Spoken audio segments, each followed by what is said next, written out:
All right, welcome to Witchpolice Radio. I'm on the internet as usual, and one of the things that kind of sucks about the whole pandemic is that I would often interview guests in person. But on this episode, I have someone who is not really anywhere near Winnipeg. Exactly, you're still in the province, and before I introduce you, I think that one of the cool things about doing this show is that, you know, as a Winnipegger and as someone who's been very involved in the Winnipeg music scene, it's often easy to forget that there's a lot of great music happening outside of the perimeter and in all areas of the province. And over the course of doing this show, I think I've ventured out a little bit outside of my comfort zone.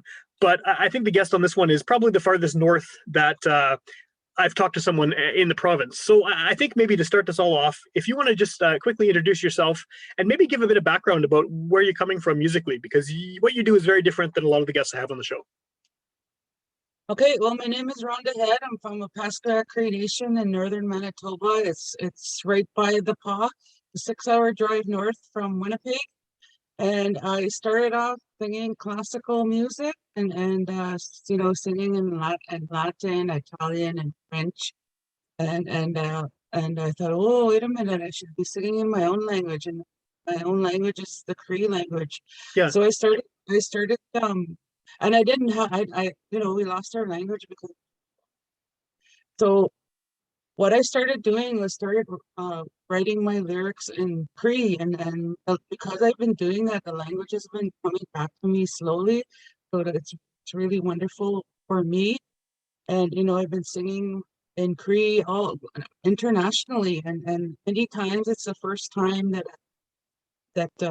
they that I've been invited as an Indigenous person and singing in Indigenous Cree language for the first time in other people's territories, and so it's really exciting, and I'm really proud to share my language with the world. I like the switch there because I mean, with a lot of classical music and opera, people are used to hearing, like you said, Italian or French or German, and it just seems like, oh, it's accepted that that's the language that this kind of music's done in. But there's no reason why it couldn't be in Cree or in any other language. So it's very cool that you're kind of flipping that tradition and introducing all these people to a language that they probably may not have even known existed. And yeah, that's true. And when I started translating the Cree language into music, it just fits perfectly, and it just flows like beautifully, like an Italian aria or a French aria. And the Cree language is so beautiful, and it has a spirit to it, and it just fits perfectly. So I call it the other language of love. What kind of reception have you got from people who are used to hearing stuff in Italian, for example? I mean, how does that go over outside of being, oh, this is different? Like, what kind of reaction do they have? A lot of well, because it's when I'm singing in a language, I find that or my emotion comes out clearly, and I move the audience. So whether I'm singing Italian, French, or Cree, it's still the same vibe that I'm putting out there for people. And they tell me it's really beautiful, like if I was singing an Italian opera aria. They say it's beautiful, and I think it's the way that the melody and the spirit of the language that makes the music beautiful. Okay. How did you get into this in the first place? Because, like there's so many people making music in this province, all over the province, but I think that going the classical direction is maybe a bit unusual. There's sort of an idea of classical music being played by old people off somewhere. It's like this ancient, 500 years ago style of music. How did you, when you were younger, get into this? Because it's not the typical thing I think most people gravitate towards. They go to maybe pop music or rock or country or whatever. So why classical? What appealed to you about it? Well, what happened? I graduated from grade 12, and then I got accepted into college into Toronto. So I moved to Toronto, didn't know a soul, 3 million people, and I knew the family I lived with, but and my classmates, but nobody really knew who I was, and I thought, well, I'm gonna do something different. I'm going to try either acting, dance, or voice. Okay. So because I already had piano and clarinet, I was already musical. I could read notes, so well, it's probably I should go into voice because I can read notes, and so remember when there was phone books? Yeah, yeah. Well, Toronto's phone book was like that thick. And then I looked under the music section and it was that thick. So I thought, how am I gonna find a music? So I went into that inch and I just closed my eyes and that old saying that your fingers do the walking. Yeah, yeah. And that's what I did. And my finger landed on this teacher and I called him in Toronto and he happened to live close by my neighborhood in Toronto. And Toronto's like a metropolis, so it was, the stars were already starting to line up for me and I went to go and um for my first lesson, this beautiful man opened the door. He looked like ran away. But I forced myself to stay because I thought, no, I'm gonna follow through with what I said. And he he welcomed me into his home and he started telling me about the anatomy of the voice. And he said anyone could sing as long as you have a nose. And I thought, wow, I'm gonna stick with this guy. He um because of racism, right? I get judged all the time by my accent, but he didn't judge me. He just embraced me and started teaching. He happened to be an opera singer in the Toronto Opera. Cool. And that's how I got started. I often tell when people ask me how I got into classical, I say it found me. I didn't go looking, voice was the last thing that I wanted to, but I just did it as a, something to try something different because I'm always doing something out of, thinking outside the box and just trying new things that scare the heck out of me. Well, I guess opera is definitely a new thing for anyone to try, right? Especially when you're just coming out of school and stuff. But did you you must have had some kind of aptitude for singing before this, right? You must have at least no, nothing. Nope, nothing. Wow, that's incredible. And it was just like I said, it found me, and I fell in love with the genre, and you do need a certain voice to sing it, and I had it, and it was all like not coincidental, like the stars were lining up for me, and I fell in love with the classical music, and that's what happened. So that's my story. It's a cool story for sure. How did you go from learning it, doing those lessons to actually being able to become a performer and to start doing your own music and your own concerts and your own records? What was sort of the trajectory between learning to sing this style of music that was new to you, and then sort of taking it on as this is your career, this is your path? Well, it first started I didn't sing in public for a long time. Taking lessons and studying my voice and all that. And my first performance was singing "O Canada" at the OCN Blizzard hockey game. Cool. And then and that big roar of clapping and yelling but oh, I think I like this, so I do more. So that's what happened. And then I started getting invited to sing at galas and uh, you know, um, events. And then people were starting to come to me and ask me if I had any CDs. So it made me think about recording. Yeah. So I recorded my first CD in 2010 and I recorded in 5 different languages, the Italian, French, Latin, English, and Cree. And it won an award at the Native American Music Awards. So it was my first CD and I remember the late Jerry Atwell, he kind of pulled me off to the side and he said, you know what? Nobody ever wins on their first inaugural CD and you did. He said, I'm like, really? And I only did the CD. I only did the CD to make my money back. I didn't realize all the doors that were going to open and all the opportunities that I'd be able to experience. Yeah, well, this has taken you internationally now, right? You've been able to, uh, you had enough success that you've been going all over the world with this as a singer, which is fantastic.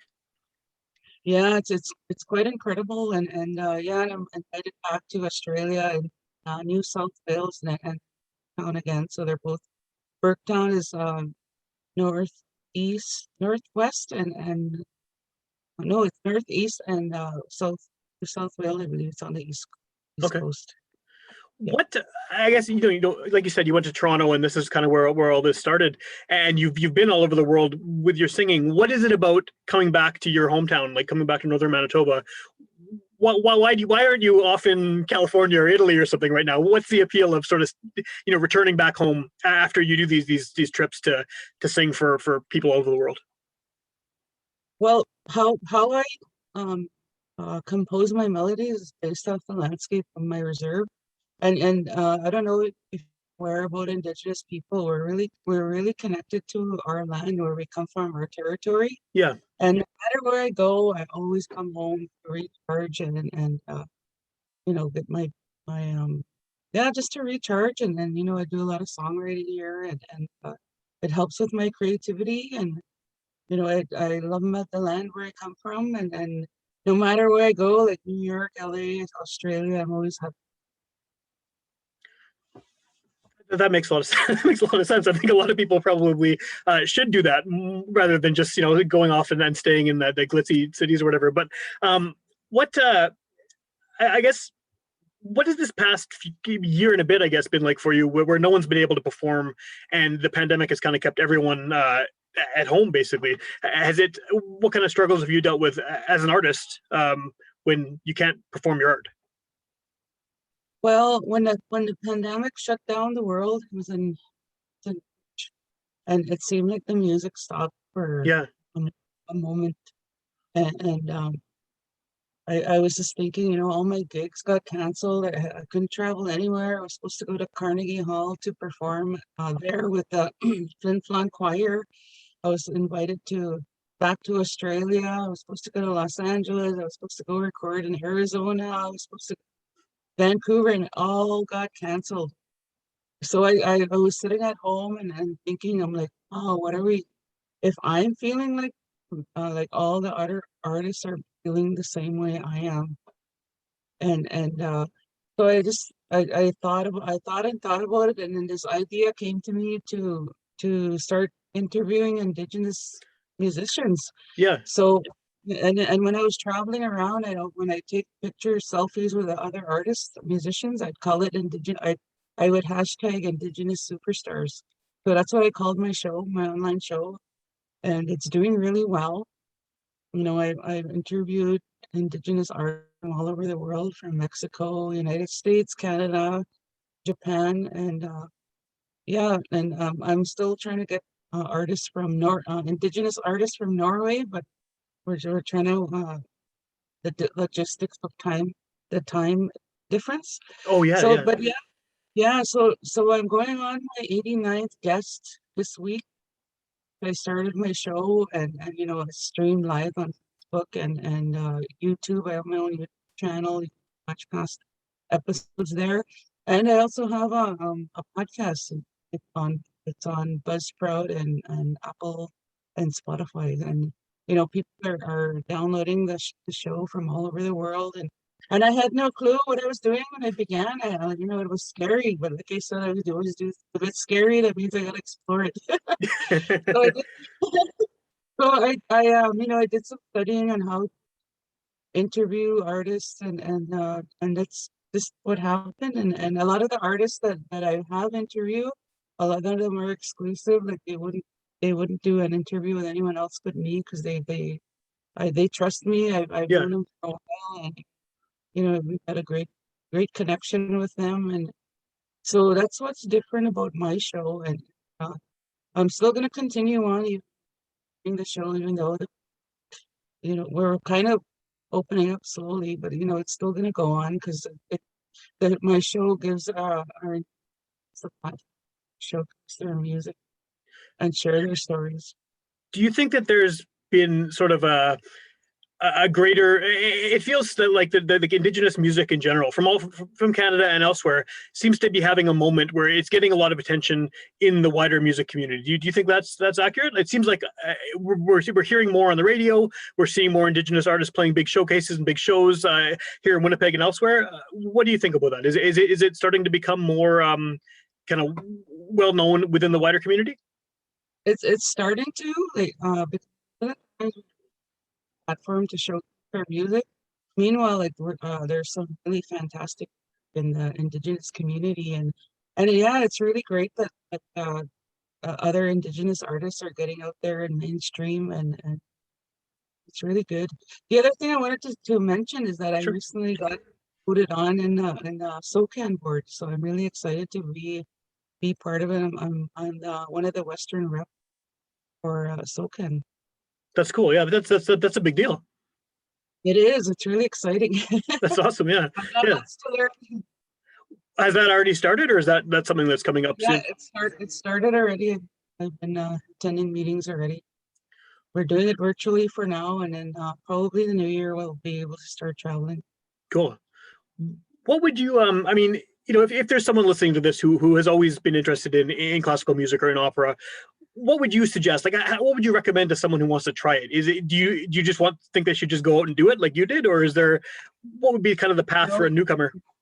what I would what I did was take voice lesson, and that's really important because there's a lot of technique you gotta learn in order to sing that style of music, and not only that style but all kinds of music.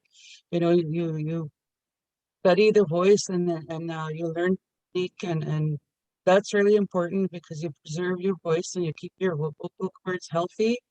And just take voice lessons, and it's not an insult because a lot of everyone has a beautiful voice. It's when I tell someone give an advice to take voice lessons, it's to learn technique and to make your voice sound even better than the way it sounds.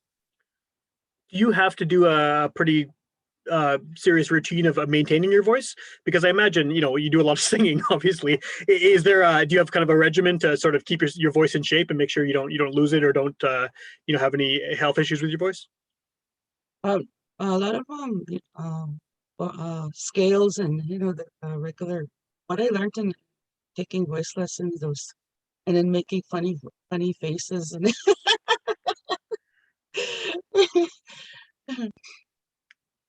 What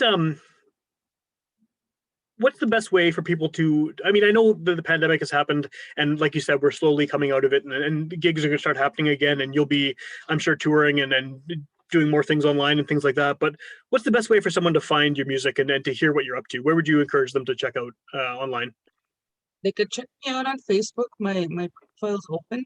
I also have a YouTube channel. I'm on Spotify, I Apple Music, and I'm actually releasing another song on August 3rd. So Cool. watch out for that. It's called 500 Years. Cool. What's the story behind that one? The story, I wrote it in when I went for a residency in Banff. It's about our history as Indigenous people, of our struggles that we went through, and stories my mom told me when she was in residential school. So I'm dedicating that song to the children of the residential school that never came home. And what's that? When is that coming out? August 3rd, you said? August 3rd. And I also have a video with it.